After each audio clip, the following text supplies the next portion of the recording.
Alright everybody, hello and welcome. As always, I am Sean. This is In The Mix, episode 182 of our Isle of Man series. Happy Tuesday night, wherever in the world you happen to be watching from. If you haven't gone and watched yesterday's episode, where we kind of went through the start to the season, a couple of new faces, a couple other things, go and check that one out because it's going to bring you up to date with so much of the content and the targets that we have this season and all that sort of great stuff, as well as a couple new faces, one of which we actually have a new face in today's episode as well. A big signing. We'll explain that further just in a moment. We played a couple of games in the Premier League. The start has been good.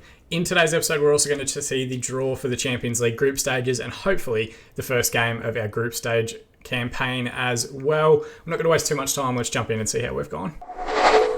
So, first and foremost, as you guys can see, currently sitting at the tippity top of the table, Isle of Man, 3 games played, plus 8 goal difference, 9 points from those matches. We're right even with Manchester United also winning their opening 3 games. City just behind us on 7 points, having drawn 1. Arsenal, Watford, Leicester and Tottenham top chasing pack on 6 points as well. So it is still very early in the season. It is still very tight. We're not worrying too much about results or anything like that.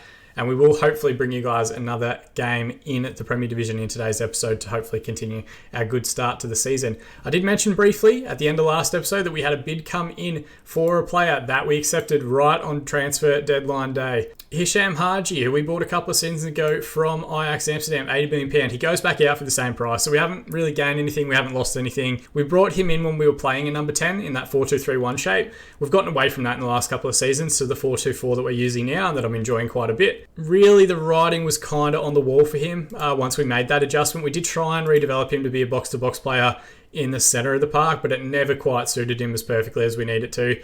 He moves on, low risk for us. Arsenal have gotten a player that we weren't starting anyway, so I don't think we're too worried about him going to a divisional rival. He hasn't started terribly there. He's made 3 appearances and scored a goal. 7.73 is a good start to the season for him. Really, the only concern is that it's guaranteed now that he'll score against us whenever we play Arsenal. But £80 million, I think for a guy that wasn't in our starting 11 is pretty impressive. That did mean that we had to go out and throw a bit of cash at a player, which brings us to Bradley Taylor, who joins us for £93 million. We paid his release clause to bring him across from the Bundesliga and FC Köln. Full England international, already 31 caps to his name, only 25 years of age. He's the first world-class player that we've had at the club. We've had Wonder Kid, we've got a bunch of elite players now. This is the first world-class one. And he's English as well. He's still got years ahead of him. We'll still get a good few seasons out of him as we continue to build up towards the end of the series itself. I think he represents good business. We're going to try and work him as the box-to-box alongside Arnaud Henry. He's got a lot of the key traits for that. There's a couple of the secondary traits we will have him working on. But so far, so good. He scored on his debut in the first game of the season. 7.7 is an average rating across the first 3 games. All very impressive stuff. And he's better suited to the midfield centre role, which is really what we need. He does break the previous transfer record, which I think was Neil Peacock's transfer way back when we first came up, but really we had the cash on hand. We can pay release clauses and stuff like that. Why not drop the cash on him for a player that is probably coming into his prime, like 27 through to 29 or whatever the actual years are programmed into the game. He will likely play in the centre of the park as well, be a starting player for us. It does mean we kind of push Jose Santana to the bench, which isn't the best thing in the world for his development, but in reality, we're starting to get some English talent back into the squad and back into the team, and I think that's important as we move forward in the series over the next couple of seasons. As far as results go, we've started pretty brightly. We beat Brighton, cash money bags Brighton, the Monopoly guy themselves, 5-2 on the opening day of the season. They did get a penalty, which kept it 1-1 a little bit. They did go ahead just before half-time, but we did manage to get a penalty back in injury time of the first half and then really put our foot down in the second half. Max Olsen getting a goal in his debut to break what I didn't realise at the time, but was like a 16-hour duck in terms of not scoring for Aston Villa towards the end of their relegation season last year. We then had a 1-0 victory against Burnley away from home. Jamie Warburton filling in for the injured Esteban, getting a good goal from a corner. And then we beat Chelsea in probably our best performance to date, 4-0 at home at the FC Isle of Man Stadium. Very impressive stuff. Schaefer getting a double, Castro with a goal, and Harold with a goal as well. We do have games coming up against Bournemouth and Leicester in the Premier Division. I don't think we're actually going to play this Bournemouth game on screen. I think we'll play it off screen, but we will come back and hopefully do the match against Leicester. And then I expect our first Champions League group stage game to be in between these Leicester and West Ham games. We'll do that as the other game in today's episode. That draw is taking place right now. We're going to jump pretty much straight in and have a look at how we're doing. Now, some of these teams are hidden behind my head. The one that you can't see in the first pot are Inter Milan, champions of Italy, Real Madrid, champions of Spain, PSG, champions of France, and Bayern Munich, the champions of Germany. Over on the other side, Barcelona, ourselves, Isle of Man, AC Milan, and Sporting Lisbon. We're up to 116 coefficient, which I think is very impressive given that we've only been in the Champions League a couple of seasons. We're not miles behind the likes of Barcelona on 133, Inter Milan on 136, or Real Madrid on 132. But you'd think in a season or two, if we have good performances, if we make it through to finals, if we're consistently in the knockout rounds, we will jump up and have a pretty decent UEFA coefficient as well. Looking down at the other groups, there are a lot of English sides. All four made it through to the group stages. United and City, you can't see United, they're just behind my head there in pot 2. We should skip both those teams. And Arsenal have also snuck in pot 3 as well. Some big clubs in that second group. Atletico Madrid also in there. Olympique Marseille, FC Porto, Roma, Schalke, and Olympique Lyon. We will play one of those sides at some point throughout this draw, but we're just going to hit automatic. We're going to let it play through, and we'll let this draw play out as we see it. First name out of the pot, Inter Milan go top of Group A, Real Madrid top of Group B, ourselves top of Group C, Sporting Lisbon top of Group D, Bayern Munich top of Group E, Barcelona top of Group F, Milan top of Group G, and PSG top of Group H. Running through the second lot of teams now, we'll get whoever we get. We pulled out Roma, which is a very interesting one. They, I think, finished runners-up in Italy last season, which saw them go into pot 2. There's a couple of big fixtures coming up there. You can see Sporting Lisbon have been drawn with Man City. That's tough for the Lisbon side. United and Barcelona will be a huge fixture. Nims has gone into our group, so not too bad so far. I'm not super upset with the way that the teams have come out of the hat thus far. There is one more pot still to come, but some very interesting groups taking shape across the board here. And as we go into the last group, the last team into our group is Red Star Belgrade. So I think we've got a pretty straightforward draw. You'd think it would be between ourselves and Roma to top the group. The Roma match may be the biggest one in the group stages itself. Looking at Group A, Inter Milan and Olympique Lyon should go through at the expense of Slavia Prague and Galatasaray. Real Madrid and Olympique Marseille should go through Group B ahead of PAOK from Greece and Copenhagen. Ourselves, Roma, Nims and Red Star, pretty straightforward in Group C. Group D, you'd expect Man City to finish top. Napoli and Sporting will probably duke it out for second place. I would think Sporting's a little bit stronger based on their recent history and their run of qualifying in the top pot. Zenit St. Petersburg rounds out that one. Bayern Munich and FC Porto will be the two big sides in Group E, and Anderlecht and Vienna probably looking at their draw, wondering what the hell went wrong.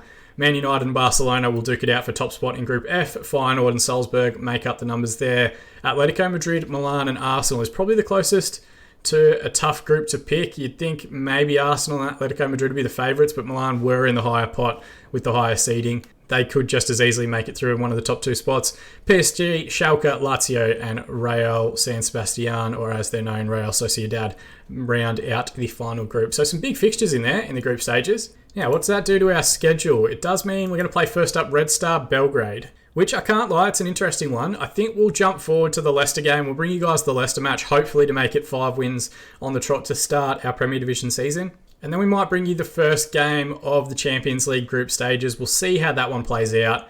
And then potentially we might also keep an eye on what dates and times we play Roma. I think that will be the big contest as far as our group stage is concerned. But we'll keep an eye on their first game against Nims from France. They might be a bit of a smoky. They've got some players on some big wages. They've got some big value players. They've had a good run of wonder kids over the last few years as well. There could be some interesting stuff that comes out of that fixture. Magic for editing though, we're going to jump forward to the Leicester game now.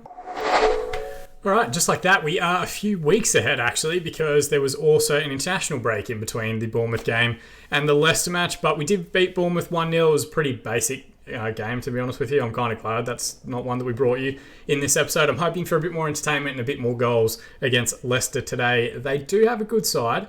For us, we're going with Mancini in goal. Esteban and Gazmi continuing to build their defensive partnership. Carlos Andre at left wing back. Furkan Yilmaz will play at right wing back. Lucas Gabriel has a bit of a knock and I don't want to risk him. I'd rather he was available for the Champions League game. Taylor and Henry continue building their midfield partnership at the base of midfield. Henry has the highest average rating for the season thus far. He also has been offered the most lucrative contract that I've ever offered anyone, because Real Madrid are sniffing around, as they always do. Paul Harold on the left wing takes the armband really for this season. I think I forgot to mention that, with Pablo Rivera kind of dropping to a sub role. Bruno Castro plays on the right. He's our leading scorer so far this season. Schaefer will play at the 10 with Martinez struggling with a bit of a knock that we're not going to risk, and Olsen continues to lead the line up top. Looking at Leicester, they're playing a 4-3-3, which is refreshing. They're not playing the same 4-2-3-1 that everybody else seems to play week in, week out. And they've got a couple of good English players. They've got Amano Annoni, who I think is still an English international, actively 25-year-old, came through Chelsea's academy, was there for a couple of seasons, made a few appearances over 8 years, has been at Leicester now for 3 seasons, 79 appearances and 1 goal. Decent player. 3.5-star current ability, 4-star potential. He's a very good England prospect and an England teammate of a few of our squad as well. We've got Joe Goff at right back, who's also come through Chelsea. He's 35 years of age now. They're playing him at right back, so he must be filling in, doing a bit of a job. Veteran centre back with 159 England caps to his name.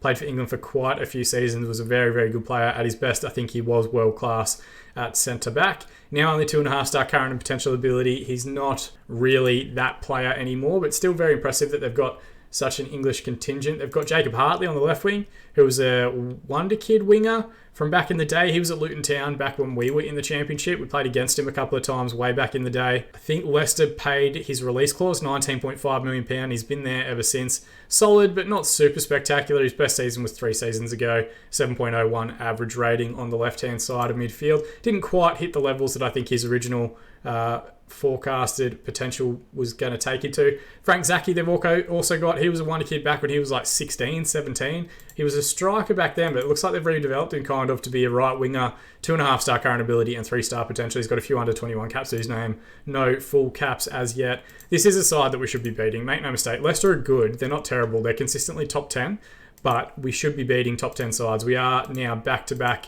Premier League champions. We want to be winning these games as much as possible and hopefully keeping a good start to the season intact. We've just told everyone that we've got faith in them and everyone's responded positively, which is always fantastic to see. First highlight of the match, 40 seconds in, throwing on the left-hand side for Leicester.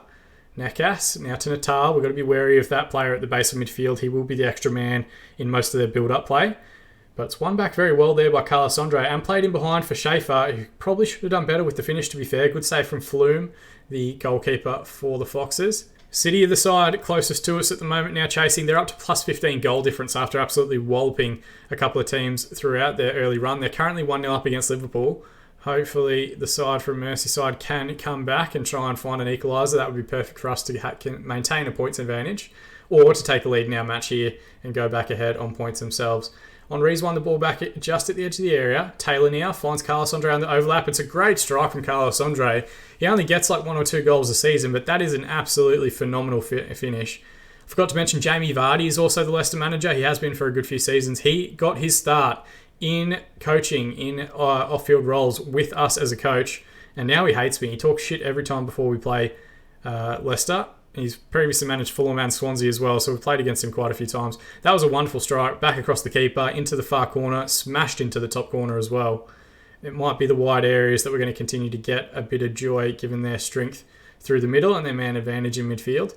They've got a highlight here, ball in behind for Dupois, the man up top, and he's gotten 2 bites at the cherry, but the second one flies over the crossbar by a long way. That goal, of course, sees us head back to the top of the division, 5 straight wins to start the year as things currently stand. Castro with a deep ball in, Schaefer was back post, but it was always rising just over the crossbar. 2 points clear on 15 points, with City having drawn a game earlier this season. Looks like they're still doing things relatively comfortably against Liverpool, though. That early goal seems to have settled them into a rhythm. Couple of minutes before half-time here, and Leicester have a deep free kick on the left-hand side. Alvarado into Natal. Overlapping ball there for Nekas. Can he find the cutback here towards Zaki? And he's pulled one back. First real highlight that we've seen for Leicester. They did have that half chance where the striker got in behind earlier and got 2 chances at it, but that's pretty, I would say, pretty against the run of play. We'll see how it looks here in the 3 dimensions as well. Natal with a lovely ball in behind. Good overlapping run from the fullback. And he hangs it back stick, and I tell you what, the marking there is pretty poor. I think that's Carlos Andre that's left Zaki wide open, and all he had to do was get that header on target, puts it back across the goalkeeper, and restores parity between the two sides. As halftime's called, 7 shots, 5 on target, 48% possession for Leicester, 8 shots, 4 on target, 52% for FC Isle of Man. We are going to say, I'm not happy with your performance out there, and at least everyone's responded positively. There are a few 6.6s, 6.7s out there, particularly amongst the defensive unit. As we always do, we'll give it 15 minutes or so. I'm also just noticing there, Bruno Castro's got a bit of a knock. We might not try and push him through the 90 minutes. If we make it through to the hour mark, which we're getting to relatively quickly, we may look at making a couple of changes to try and get ourselves some chances to win the match. Highlight here, Goff with the ball over the top to the goal scorer Zaki. He's got a lot of work to do right-hand side. Good save from Mancini. And then Yilmaz gets the ball away. We're going to hit pause through the hour mark, and let's see what we can change here. Schaefer's not had a great game. We'll bring on Martinez as he works his way back to fitness. Castro not playing particularly well and has a knock. We'll bring on Frank Richard. to try and get out there and create some chances off that right-hand side. We're also going to use Old Faithful, a get creative shout with about 30 minutes remaining. Wide free kick on Reed to take, 15 minutes to go. It's toward backstick. Flume comes out and claims it very early. We need to transition quicker here because there's a man wide open on the right-hand side in Frank Zaki, and they've gone to him now. It's going to be Esteban dragged across. Zaki's got a lot of work to do wide right area. Mancini saves and holds. Is that the end of the highlight? It is indeed. Thought maybe we could go up the other end. We've been left 2v2 there in transition. Let's look at making that last sub with 10 minutes to go. Harold's not played particularly well either. We're going to bring on Azusko Mateo, and we're going to passionately say, I have faith in you. Get out there, make a difference. We just need one of these wide players to create a half chance, and we should be able to find the back of the net. I've also used a get creative shout with about 10 minutes remaining to try and push everyone over the line. Maybe demand more. Ooh, we've got a late throw in here. Carlos Andre into Martinez to Mateo. It's cleared by Reyes, but it only really switches the play. Henri into Richard. Gets tackled. Hoxer with the long ball forward. Gasmi does very well to recover possession. One-on-one with Dupois. Mateo has Carlos Andre on the overlap. What can he do from the wide left area? Cut it back towards Olsen, and that was a hell of a chance. A shot on. You'd think if that had gotten on target, we might have been able to find a late winner, but the referee's called full time. It's 1-1 in the end. We stay undefeated, but we do drop behind Man City in the chase for the title. 12 shots, 9 on target, 47% possession for Leicester. 19 shots, 11 on target, 53% of the ball for the Isle of Man. I'm going to say you weren't good enough today, but in reality, there was never any scenario where we weren't going to get a draw or a defeat at some point throughout the season. At least we've gotten that monkey off our back. It would have been nice to start with 5 straight wins, but what can you do? Nothing to worry about just yet. City go top on goal difference. Carlos Andre gets the Man of the Match award, 8.3 rating. Castro's only out for a couple of days, which is good. Nothing too horrific that we have to worry about. We'll give Carlos Andre a bit of praise, and we can see here 14 games in a row without defeat is fantastic for us in the Premier Division. We do have 3 days before the game against Red Star Belgrade. I'm going to keep the faith with the squad and the group. If we don't have to change out the side, I don't think we really need to. I was previously thinking maybe Max Olsen doesn't necessarily need to start Champions League games. That might be a little bit too far ahead of where he's actually at as a player. But I think maybe Martinez and Olsen, that might be a good one to bed them in. I don't think Red Star are going to do anything particularly interesting in the division this year, or in the group stage, I should say. Lucas Gabriel, the only out at the moment. He'll be out 7 days to 2 weeks, so we're not going to risk him for the next match, I don't think. But magic editing, we're going to jump forward to the game against Red Star now. Right, just like that, we're a few days ahead. The only change for us is Martinez coming in for Schaefer, we didn't make the most of our chances in that first game, so maybe a bit of rotation up top. Now that Martinez is back to full fitness, will help us out a bit. Red Star are playing a pretty unique formation. It's still a 4-2-3-1 because every club plays a 4-2-3-1, but it's a narrow 4-2-3-1. There's no wingers, there's 3 central attacking midfielders, which could be quite interesting. We usually play with a fair bit of width. Like Castro and Harold trying to pick up balls in this spaces and drag fullbacks inside with them. Maybe this is a game where Furkan Yilmaz and Carlos Andre are kind of going to be a little bit more dominant in terms of the space that they're afforded in behind and in that wide area. It will be very interesting, I think, to see how this actually plays out, given that they are very narrow. We'll have to keep an eye, of course, on the counter-attack that they do have 3 men in the middle, but we're usually pretty good at manning up defensively. We're going to assertively tell everyone that we've got faith in them. I really want to have a game where we beat the living shit out of a team and just score 5 or 6 goals. I think that's what we've been missing so far this season. And once that first one happens, who knows, maybe we go on a run after that. Not that we've started the season poorly by any stretch. Taylor with the ball from the edge of the area. It's clipped the crossbar and then Tasker's gotten it away. Yilmaz did keep it in. We've now got a throw in on the right-hand side. Gets to Yilmaz. Cut back to Harold. We spoke about it just there and before, just in the shape as the way they set up. And it was Yilmaz with a lovely run. Gets to the byline, cuts it back. And the England international Paul Harold gets his 2nd goal of the season from a delightful ball towards backstick. Henri does quite well, plays it into a good area for Yilmaz, takes a touch, hangs a ball backstick. Harold gets in front of the defender and powers that one home far post. Keeper could do absolutely nothing about it in that scenario. We are going to keep an eye as well on the other game, Roma playing Nims. They've taken an early lead as well. Dakiko, I guess it would be. I don't know what it is. Gets the first goal to open the scoring for the Rome side. Taylor in possession here for us, plays it out right to Yilmaz, who's been busy early doors, and he's gotten himself a goal. First part of this game, inside 12 minutes, he has a goal and an assist, his first for the season. I'm going to check this out here in 3 dimensions. Good switch of play. Henri turns well in midfield, plays it across to Taylor, plays a nice little ball in here. Yilmaz takes a touch around the fullback and then smashes it in to the far corner. And they are just giving us, their 3 guys in midfield are just standing at the edge of the area and letting us have 2v1 situations in wide areas. This could get real ugly real fast if they don't make a tactical adjustment relatively soon. Gasmi with a good header there finds Olsen. Ball out towards Martinez is cleared. Yilmaz is going to get a chance on the ball again. He's been involved in every highlight we've had so far. Gazmi out to Castro. He's got a good in 1v1 situations. He's got a defender tracking him now. Switches a little bit heavy. It forces Harold out of the 18-yard box. Finds Carlos Andre though. Cut back to Taylor. Now Henri. Good overlapping run there from Carlos Andre, which they've found. Ball back stick towards Castro. It's clipped the base of the post. Radic did push it out, but I think they've called it back for an offside call anyway. Corner to be taken. First of the match. Harold wraps his left foot around it towards Martinez near post, and it wasn't miles away.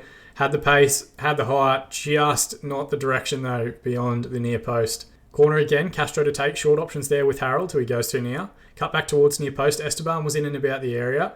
Cuts it back to Harold. Going to get 2 chances out of it. The keeper dived way too early then. The shot took a deflection, fell back to Harold, and all he had to do was roll that one into the back of the empty net for a double on the day and his 3rd goal of the season. He could be on for double figures here if we keep scoring at this rate. It's his first strike, closed down by the defence. The keeper had already dove to the left-hand side. Just as I've hiccuped, Harold slides it back into the empty net for a 3-goal advantage. Throw in right-hand side, starts with Yilmaz, played into Olsen. Good cut back there to Castro, can get it back on his left foot. Instead goes to Olsen, who looks towards backstick. Harold's there again, and that time a good save from Rasic, the Red Star goalkeeper. Or Radic, sorry, the Red Star goalkeeper. Throw in, left-hand side, Harold cuts it back to Taylor. Yilmaz on the switch, and he goes for a strike again. Tell you what, Yilmaz has got 2 goals and an assist so far. This is probably the best 25 minutes of football I've seen from him in his time at the club. It's a good strike again. I think he's actually done this one on his right foot as well, showing his versatility. If he gets a header, he's might have a perfect hat-trick on its way. Pretty similar goal. We work the 2v1 in the wide area, double up on the fullback. He gets enough time with the fullback kind of questioning whether to go to the ball or stay with the runner to just pick out the far corner, and it was a good strike across the keeper. Possession here again for Red Star. Stepanovic comes forward for Krizan. First we've seen them really get into their own half. Tannerson forward to Estevez. Back to Tannerson again. Now Estevez, they're just playing pinball at the base of midfield here. They are perhaps going to be guilty of overplaying it a little bit. No one seems to be wanting to run in behind. Estevez with the switch. It's won back well by Castro. Olsen now. Can he square it up for Martinez? Wide open goal, and he's missed it. Can you believe it? Easiest chance we've had of the game so far, and he's smashed it beyond the far post. Taylor in possession now from a deep throw-in. Henri, back to Mancini. Good switch out towards Castro. Good ball in behind for Olsen again. Be a bit more selfish this time, mate. Try and find the finish. That time he forces a good save out of Radin, and it's scrambled away for the corner kick. Castro with the corner towards backstick. There were players there, but Tasker gets it away. Henri gets another bite at it, but it's blocked by the Red Star defence. We're going to use a get creative shout with a couple minutes more remaining in the half. About 10 minutes to go. Let's really try and turn the screws here. Let's see if we can't hit the back of the net a few more times and really kill the game off. Not that 4-0 is the easiest scoreline to come back from, but really, let's go on and score 6 or 7. Esteban in possession on halfway. Moving forward into midfield. He's got players ahead of him. I think he's just waiting to get closed down, and they seem to want to stand off him quite a bit. Henri, good overlap here from Carlos Andre. Ball cap back to back stick. It's cleared by Mitrovic. Yilmaz again getting involved and going into the box. He's been brought down, and they're going to go have a look at VAR to see. This will be interesting to see if Paul Harold takes it or Yilmaz. It's going to be Harold, and he goes straight down the middle. It's a hat-trick inside 43 minutes for the England left winger. It'll be interesting to see if we get another penalty, will Yilmaz be able to step up and take it and get an unlikely hat-trick from right back? They've gone with the left winger this time, and he peels off towards the corner flag, giving it all sorts of pointing or whatever it was that he was doing there. Throw in, right-hand side, Castro. Good exchange with Olsen, who was available there for the 1-2, but instead Castro continues on, gets into the box, Tasker with a good tackle. Mitrovic clears up the line. Gazmi should recover under no pressure. Good switch out towards Carlos Andre. Let's work this side to side. Oh, he's gone for a clearance, which probably wasn't on, to be honest. Morellini recovers possession. It's closed down well by Castro. Falls to Olsen, and he gets the strike away. 2nd goal of the season for the English wonder kid, our summer signing from Aston Villa. Wonderful effort, and we'll check it out here in 3 dimensions. Good play from Castro. Just stays with Morellini. Closes down the clearance. Olsen walks around the defender. Gets it back on his favoured left foot. Leathers it into the far corner. Keeper does go the right way, but had a fair bit of pace and power on it. Good placement as well, right into the bottom corner. Yilmaz, throw in, left-hand side. Olsen's got possession again. Castro now. Square ball to Martinez. Got a lot of work to do to try and turn a couple of bodies here. Tries to lay it off to Harold, and then Stepanovic gets it away for Red Star. 6-0 in the first half. Very good performance as the referee calls half-time. 26 shots, 12 on target, 55% possession. 1 shot, none on target, 45% of the ball for Red Star. You'd assume most of that possession would be from goal kicks at the moment. Assertively, not. I've just said I'm not happy. I don't know why I did that. I'm just going to say to everybody else that I'm impressed with them. Shit, this has gone terribly. That's probably the worst team talk I think I've ever done. We will see if that just stops the flood of goals or if our quality is so much more than them. Gasmy back post, Radic with a good save from the header. Highlights continued here a little bit as well. They've got one man forward and they've gone long towards Morellini now. No one's going to him, which is always frustrating to see a guy bring it down from a keeper's clearance. Morellini gets to the byline. There's a couple of players there. It's cleared away. Now Harold comes forward, finds Martinez. Good switch to Olsen and a long ball forward, and he finds the finish. We've got Yilmaz on a double, Harold on a hat-trick, and now Max Olsen joining the party as well on a double and potentially looking to get his first hat-trick of his Isle of Man career. Long ball forward from Martinez was very well controlled, and the ball over the top there is fantastic. Olsen gets himself in front of the defender. Keeper comes out. He just slides it to his right-hand side into the far corner. And we make it 7 in the tie and a commanding lead at the top of the group. Castro, wide free kick towards back post. It's cleared, but only as far as Gasmy. Switch out towards Castro again. He's got players there on the overlap. Instead, he cuts inside, looks for the switch towards Olsen back post, and that might have been a good chance for the hat-trick. Good save from Radic in the Red Star goal, though, forces it out for the corner. Harold, short one to Castro. Can he find the cut back here towards Harold? Good strike. Radic was there. Good save. Pushes it around the post. Harold with the chance. Wraps his foot around it. Gasmy was there. Have to get those on target if you're open at near post. But just over the crossbar. Highlight here for Red Star. A rare highlight for them. Mitrovic with possession. Wide right area. Nogochi goes for the switch, but Carlos Andre should recover under very little pressure.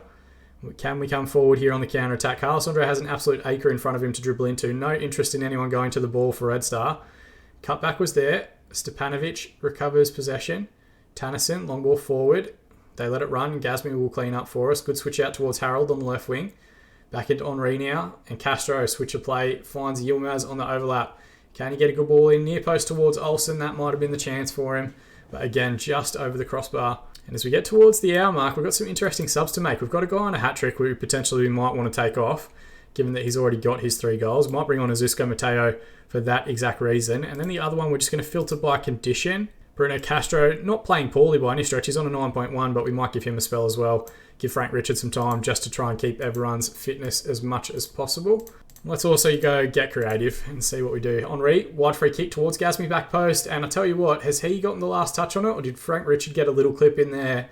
And it's made it 8 on the day. First goal of the season for Frank Richard. He must have got the final touch on. It's a poacher's finish. Gasmy with a great header. Richard just, it was pretty much going in regardless. Like I think Gasmy's header would have been a goal. But Richard just puts himself in the way of it to take the individual glory. Good cut back there. Nearly finds Taylor at the edge of the area. Forces him to a wide area though. Carlos Andre, backstick ball. Falls to Mateo, edge of the area. He goes for the strike. And I tell you what, if that had been on target, the keeper was nowhere near it. Just fizzes beyond the far post. He needs to get creative shout with about 20 minutes remaining. And we might make our last sub with about 10 to go. Let's see if we can hit double figures. That would be phenomenal if we could. Carlos Andre in possession now. Wide left area. Clearance is shut down. It's going to be recovered by Henri in midfield. And a good switch from Esteban goes out to Furkan Yilmaz. Can he find the cutback? Martinez laid it off. Carlos Andre tries to get the strike away, just as he did in the prior game, but that one just beyond the far post, so I've hiccuped again. It's all these goals. I've had too much. Taylor, edge of the area, great strike from Bradley Taylor. Second goal of the season for him. Scored on his debut, and I think that's the first one that you guys have seen in an episode, but a wonderful, wonderful strike. What is going on? Am I allergic to goals now?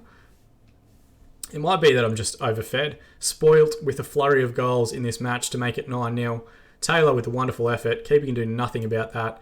And we might hit pause again and make our last sub. Radic is on a 5.7, which is very unfair on the keeper, given how terrible his team has been today. And we might just go with some fresh legs up front. Let's bring on Uli Schaefer as the number 10. We'll give Martinez a bit of a spell. I don't want to take off Yilmaz or Olsen. I want to give them every opportunity to get their goals and get their hat-tricks, but maybe Schaefer can come on and try and create something for one of them. Radic with the goal kick here, 88 minutes played. Richard with a free header. Schaefer now with the chance to try and play in Olsen. Instead, he's going to go himself. Falls to Mateo, edge of the area, and his drive always looked like it was curling away from goal, and Radic watches it clear. Long ball forward again from the exact same goal kick. Carlos Andre with a good header. Mateo does well to keep it in, left-hand side, and plays a good little pass into a pocket of space for Carlos Andre. He's got players getting in the box now. Looks towards backstick. There were players there, but it's cleared by the Red Star defence. Furkan Yilmaz might keep this ball in on halfway, and he does. Resets through Gasmy. Good ball to Henri. Switch out now to Uzusko Mateo. He's got an overlap there in a fullback. He's gone towards Richard instead, and Olsen slammed it home off the crossbar, but that one's going to get pulled back for offside, I'm pretty sure. He did look at it in the build-up, to be fair. And with 2 minutes of additional time, do we have much time left to try and hit double figures? For, I think, the first time in quite a while. I think we did it a couple of times in the very low divisions. Schaefer, reverse pass to Olsen. This is the chance for the hat-trick, and it's a great save from Radic, to be fair. I just don't think we're destined to get 10 goals. I just don't think it's going to happen. Not that I'm going to sneeze at a 9-0 win. It's fantastic, but when you get that close, you really want to try and push it as far as you can. And with about 26 seconds remaining of injury time, it will be interesting to see if there are any last gasp highlights. Carlos Andre with the throw-in. Taylor's there. Can we get a ball into the box towards Yilmaz's back post? And that was the strike. If he was going to get the hat-trick, that was how he had to do it, but well over the crossbar. 50 shots, 21 on target, 62% possession. Thoroughly dominating Red Star Belgrade, who had 1 shot and 38% of the ball. We are going to passionately say, very pleased with the result in your performance, and a very, very good all-round performance from the entire squad. Everybody getting above a 7.5, which is great to see. Roma held on. I think they'll probably be the biggest challenge for us in the group stages. They've beaten Nims away in France, which is pretty impressive. Paul Harrell gets a man of the match award, a 9.6 match rating for his hat-trick. We get 2.32 million, which is great for the finances. Let's give Harold a bit of praise. Superb in front of goal last time out, which he was. And as things stand, we're not doing too badly. Top of our Champions League group, second place on goal difference in the Premier Division itself. Still obviously a great deal of football to come in both competitions, but we are so far on track to our 5 trophy target for the year. If we look forward in our schedule, I think maybe we want to try and bring you guys the game against Roma. I think that makes the most sense as far as the overall makeup of the season goes. So maybe we only jump forward a couple of games. Maybe we play West Ham away from home off screen. Maybe we do Man City in the Carabao Cup. Our reserve side will probably play that fixture. And then we come back and do the Everton match. They're currently in 10th spot in the Premier League. And Roma to see who potentially stays top of the group stages. Or of our group, Group C in the Champions League anyway. We're going to do something a little bit different today because I've got an episode to catch up. If we get a single like on this video, I'll put this up at 6 p.m. local time, which is usually around like 7 a.m., 8 a.m. I think if you're over in the UK, and super early, like 2 or 3 a.m. if you're over in the US on the West Coast. If we get a single like, we're going to do a double upload day, which means we'll probably have another episode in about 12 hours time. I don't really often do double uploads, but I think as we kind of get towards Football Manager 2021, we want to do some different stuff. I want to bring you guys as much of the content as humanly possible as well. So if we get 1 like on this, before 6 a.m. roughly, Australian time, there will be a second episode that appears on the channel. If you want to help celebrate, you can drop that like on this video. It does help us get higher in YouTube search results when people look for Football Manager content, or alternatively, you can subscribe to the channel to be kept up to date on all of our videos, which will continue to release right up until Football Manager 2021. More than anything though, as always, I just appreciate you guys watching. That's the part that means the most to me. As always, I've been Sean, and I'll see you all again in the mixer.